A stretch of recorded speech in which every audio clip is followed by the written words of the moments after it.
Number 20। लाल किले के दो मुख्य दरवाजे थे, दिल्ली दरवाज़ा और लाहौरी दरवाज़ा। दिल्ली दरवाजे के जरिए ही शाहजहां नमाज के लिए जामा मस्जिद जाया करते थे, लेकिन बाद में औरंगज़ेब ने लाल किले के अंदर ही अपने और अपनी बेगमों के लिए निजी मस्जिद बनवा ली, जिसे मोती मस्जिद कहा जाता है। नंबर 19। दिल्ली दरवाज़ा तो अब आम जनता के लिए खुला नहीं है, सिर्फ लाहौरी दरवाजे के जरिए ही लोग किले के अंदर जा सकते हैं।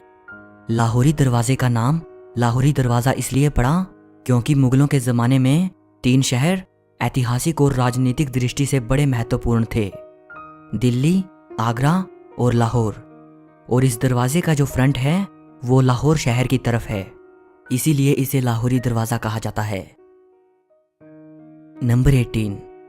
इस लाहौरी दरवाजे के सामने औरंगज़ेब ने यह दीवार बनवा दी थी, इसे घूंघट वाली दीवार कहा जाता है। लाहौरी दरवाज़ा चांदनी चौक के बिल्कुल सामने पड़ता है और इस दरवाजे से दीवाने आम साफ दिखाई देता था, जो कि बादशाह के बैठने की जगह थी।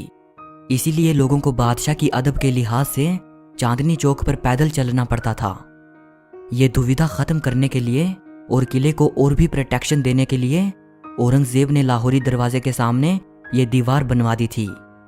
शाहजहां को औरंगज़ेब की ये बात बिल्कुल पसंद नहीं आई।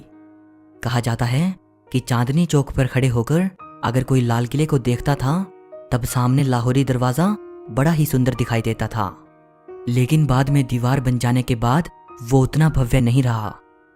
जब ये दीवार बनवाई गई उन दिनों शाहजहां आगरा में कैद थे। आगरा से ही शाहजहां ने औरंगज़ेब को एक ख़त लिखा था। ख़त में शाहजहां ने लिखा था कि बेटे, दीवार बनवाकर मानो तुमने किले की दुल्हन के चेहरे पर घूंघट डाल दिया है।